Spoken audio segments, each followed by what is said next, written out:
1990년 5월 1일 미국 뉴햄프셔주 대리. 이날 저녁 10시 10분 22세 여성 파멜라 스마트가 학교에서 퇴근하자마자 남편 그레고리 스마트와 함께 사는 신혼집으로 출발했습니다.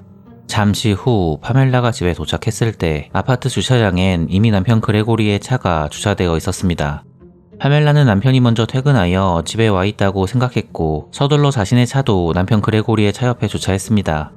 주차를 마친 파멜라는 집안에 불이 꺼져 있는 것을 목격했습니다. 당시 그녀는 먼저 퇴근을 한 남편 그레고리가 피곤해서 불을 끄고 잠이 들었다고 생각했습니다. 파멜라가 현관문을 열고 집 안으로 들어갔을 때 그녀는 현관 바로 앞에 한 남자가 누워 있는 것을 발견했습니다. 놀란 파멜라는 천천히 쓰러진 남성의 얼굴을 확인했는데 놀랍게도 바닥에 누워있는 사람은 그녀의 남편 그레고리 스마트였습니다. 당시 파멜라의 남편 그레고리는 머리에 피를 흘리고 바닥에 누워 있었고 그런 남편의 모습을 보고 놀란 파멜라는 비명을 지르며 도와달라고 소리쳤습니다. 파멜라는 즉시 현관 밖으로 뛰쳐나가 이웃집 문을 모두 두드리며 남편이 쓰러져 있다고 말했습니다. 파멜라의 비명소리에 놀란 아파트 주민들은 하나둘씩 그녀의 집 앞에 모여듭니다. 정말로 이웃 주민들은 현관 앞에 쓰러져 있는 파멜라의 남편의 모습을 목격할 수 있었습니다. 이때 놀란 주민들 중 한 명이 바로 경찰서에 연락하여 살인사건이 발생했다고 신고했습니다. 얼마 뒤 911이 현장에 도착했으나 안타깝게도 당시 그들이 할 수 있는 일이 전혀 없었습니다. 이미 파멜라의 남편 그레고리는 총에 맞고 세상을 떠난 뒤였습니다. 경찰은 이 사건을 살인사건이라고 판단하고 즉시 그레고리의 죽음에 대한 수사를 시작합니다. 처음에 수사관들은 당시 사건 현장이 도둑이 든 것처럼 완전히 난장판이 된 것을 보고 당시 금품을 노리고 집에 침입한 범인이 그레고리를 살해한 것으로 추측했습니다. 하지만 곧 수사관들은 스마트 부부의 집에서 귀중품이 사라지지 않았다는 것, 그리고 결정적으로 강제 진입의 흔적이 없다는 것을 근거로 이 사건이 단순 강도 사건이 아닐 수도 있다고 판단했습니다. 수사관들은 당시 용의자가 집 문을 쉽게 열고 들어올 수 있는 사람이었을 것이라고 보았습니다. 그래서 그들은 가장 먼저 남편 그레고리를 발견한 아내 파멜라를 가장 유력한 용의자로 보고 그녀를 인터뷰했습니다. 하지만 사건이 발생하기 전 파멜라는 동료 교사들과 학교에서 회의하고 있었습니다. 이렇게 파멜라에겐 완벽한 알리바이가 있었기 때문에 금세 그녀는 용의 선상에서 제외되었습니다. 수사관들은 용의자의 신원을 파악하기 위해 고군분투했으나 당시 사건 현장에 아무런 증거도 남아있지 않았기 때문에 경찰은 그레고리를 살해한 용의자를 찾는 데 큰 어려움을 겪었습니다. 이때 다른 경찰들과 다르게 사건 담당 형사인 다니엘 펠레티어는 용의 선상에서 제외된 파멜라를 여전히 의심하고 있었습니다. 사건 발생 후 가장 먼저 파멜라와 인터뷰한 다니엘 형사는 남편이 죽었는데도 불구하고 전혀 슬퍼하지 않은 파멜라의 모습을 보고 그녀를 의심하기 시작했습니다. 조사 당시 파멜라는 다니엘 형사가 물어보지 않았는데도 남편이 도둑의 손에 살해당한 것 같다고 먼저 이야기했습니다. 파멜라의 말에 다니엘 형사는 어떻게 남편이 도둑에게 살해당했는지 확신하냐고 그녀에게 물어보았습니다. 형사의 말에 파멜라는 무표정으로 당시 문을 열고 집에 들어갔을 때 가장 먼저 거실에 세워둔 고급 스탠드가 사라진 것을 확인했다고 진술했습니다. 파멜라의 말을 듣고 놀란 형사 다니엘은 사건 당시 집 안에 들어가자마자 가장 먼저 남편의 시신을 본 것이 아니냐고 그녀를 추궁했습니다. 형사의 말에 파멜라는 귀찮다는 표정으로 시체는 나중에 보았다고 말합니다. 이 말을 듣자마자 다니엘 형사는 총에 맞고 사망한 남편의 시신을 눈 하나 깜짝 안 하고 시체라고 부른 그녀가 정상이 아니라고 생각했습니다. 당시 파멜라의 이상한 행동은 이것뿐만이 아니었습니다. 파멜라는 경찰이 그녀의 집을 조사할 때 부르지도 않았는데 직접 현장으로 나왔습니다. 놀랍게도 현장에 나온 그녀는 수건으로 덮어둔 남편이 총에 맞고 쓰러진 자리를 아무렇지도 않게 신발로 밟고 다녔습니다. 당시 범죄 현장에 있던 모든 사람은 파멜라가 자신의 남편이 최후를 맞이한 자리를 태연하게 걸어 다니는 모습에 경악했습니다. 다니엘 형사는 미망인이 된 파멜라에게 남편을 잃은 아내의 모습을 전혀 찾아볼 수 없다고 말하며 파멜라가 범인이 확실하다고 주장했고 그녀를 기소하자고 상부에 보고했습니다. 하지만 아쉽게도 당시 그녀에겐 너무나 완벽한 알리바이가 있었기 때문에 그녀를 기소할 수는 없었습니다. 그레고리 스마트가 사망한 지 2주 후인 1990년 5월 14일 경찰서에 익명의 전화가 걸려왔습니다. 익명을 요구한 여성은 다니엘 형사에게 그레고리 스마트의 죽음의 비밀을 알고 있다고 말합니다.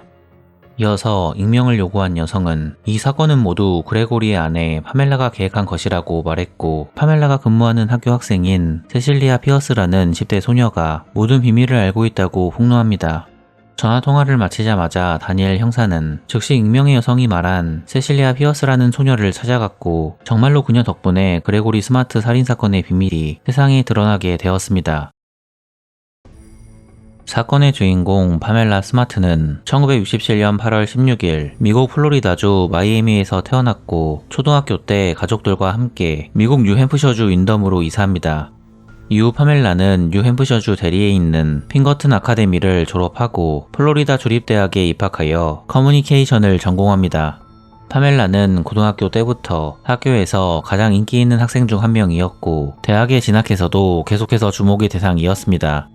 당시 헤비메탈을 사랑했던 파멜라는 대학에서 메탈의 처녀라는 이름의 자신만의 라디오 방송을 진행했습니다. 하지만 파멜라가 정말로 원했던 꿈은 텔레비전에 출연하는 것이었으며, 가급적이면 앵커나 리포터로 활동하기를 꿈꿨습니다. 1986년 12월 31일 방학을 맞이하여 고향인 뉴햄프셔로 돌아온 파멜라는 송년회 밤 파티에서 그레고리 스마트라는 남성을 알게 됩니다. 파티에서 그레고리를 처음 만난 파멜라는 자신처럼 헤비메탈을 사랑하는 그레고리에게 첫눈에 반하게 되었습니다. 이후 파멜라의 적극적인 구애로 그 두 남녀는 사랑하는 사이로 발전합니다. 당시 무직이었던 그레고리는 플로리다 주립대학에서 공부하는 파멜라를 뒷바라지하기 위해 그녀가 있는 곳으로 이사하여 파멜라의 집에서 함께 살았습니다. 그레고리는 파멜라의 옆에서 그녀가 공부에 집중할 수 있도록 도와주었습니다. 1989년 5월 파멜라는 대학을 졸업하자마자 그레고리에게 결혼하자고 프로포즈했습니다. 이렇게 파멜라와 그레고리는 결혼식을 올려 정식 부부가 되었고, 결혼 후 바로 고향 뉴햄프셔로 돌아와 동네에 있는 작은 아파트에 신혼집을 꾸렸습니다. 고향에 돌아온 파멜라는 바로 위네커넥 고등학교에 취직하여 교사이자 학교 홍보 담당 이사로 근무를 시작합니다. 파멜라는 비록 고등학교에 취직했으나 학교에서의 경력이 방송계 경력을 쌓는데 디딤돌이 되기를 바랐습니다. 마침 남편 그레고리도 보험회사 영업사원으로 취직합니다. 그레고리는 양복과 넥타이를 메고 서류 가방을 들고 다니며 열심히 일했습니다. 그는 더 이상 파멜라에게 의지하지 않고 스스로 돈을 벌어 가장의 역할을 해야겠다고 다짐합니다. 하지만 이상하게도 파멜라는 남편이 양복을 입고 직장 생활을 하는 것을 못마땅하게 생각했습니다.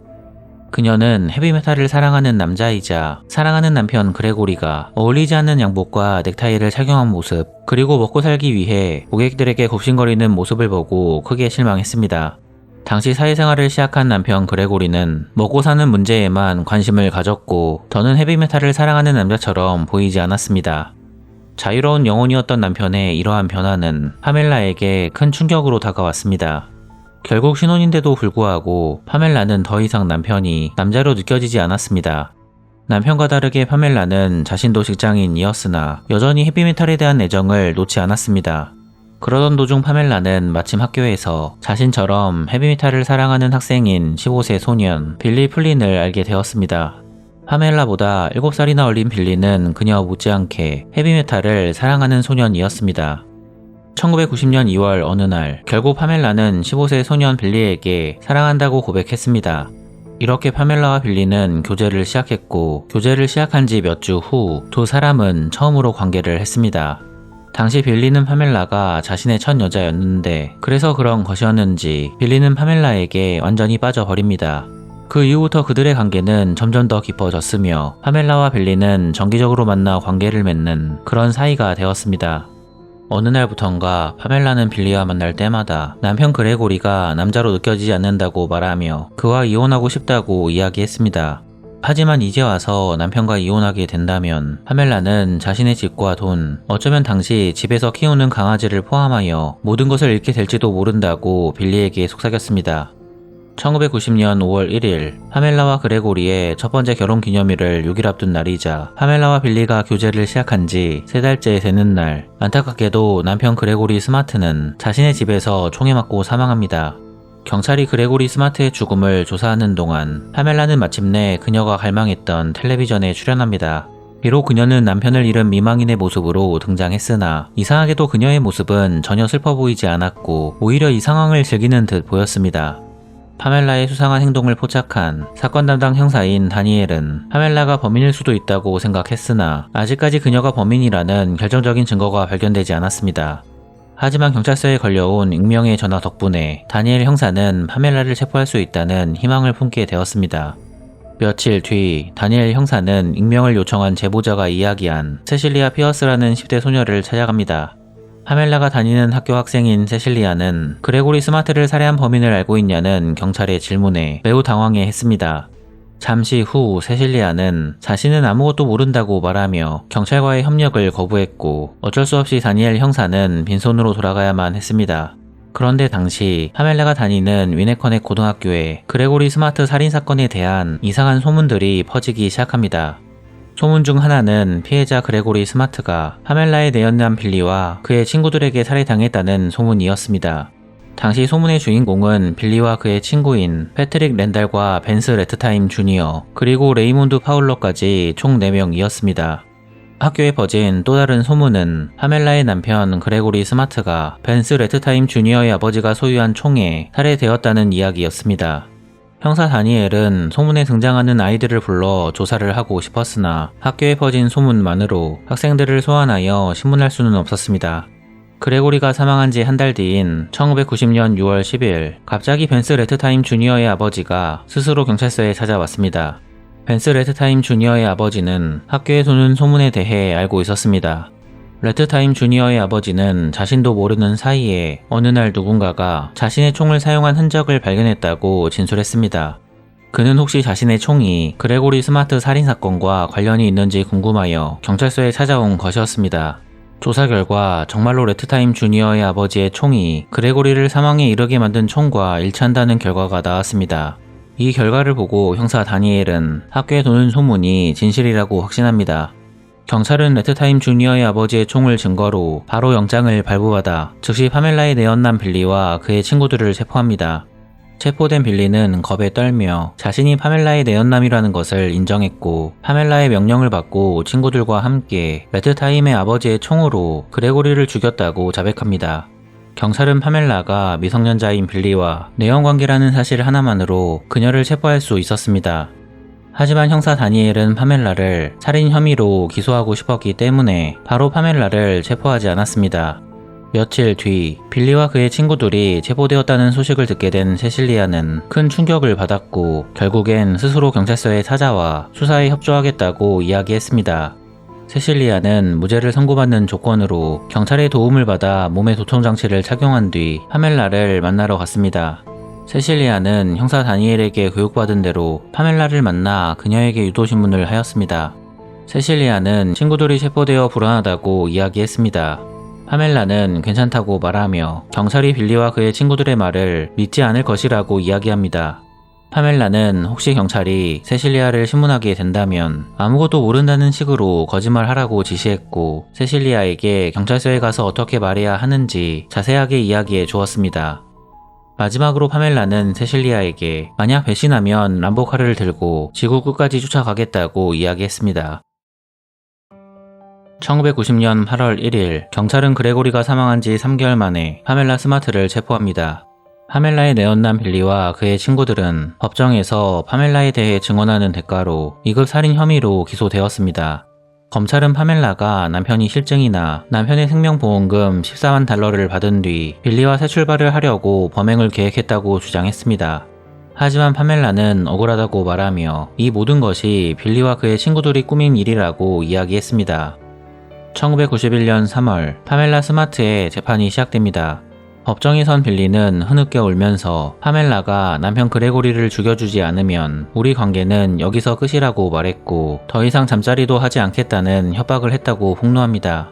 결국 판단력이 흐려진 빌리는 파멜라의 요구를 들어주기로 했고 3명의 친구와 자신을 짝사랑하고 있던 여학생 세실리아에게 도움을 요청한 것이었습니다. 당시 세실리아는 친구들과의 관계 때문에 어쩔 수 없이 그들을 도왔다고 진술합니다.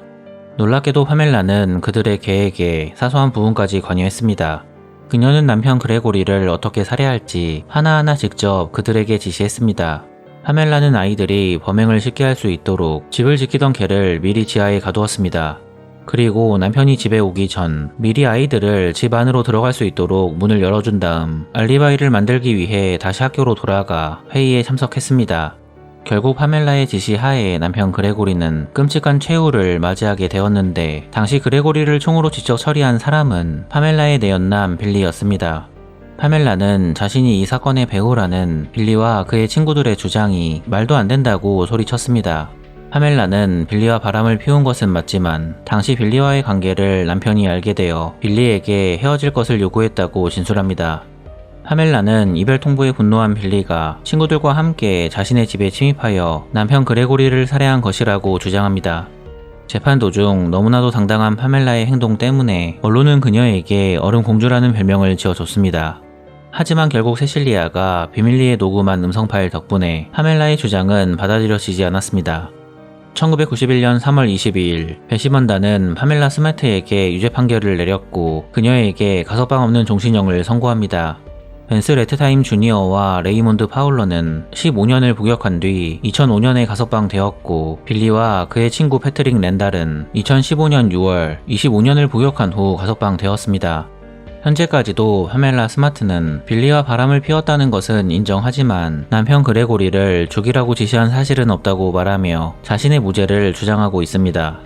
이후 그녀는 계속해서 재심을 요청했으나 전혀 받아들여지지 않고 있고, 2023년 3월 뉴 햄프셔 대법원은 또다시 파멜라 스마트의 재심을 기각했다고 합니다.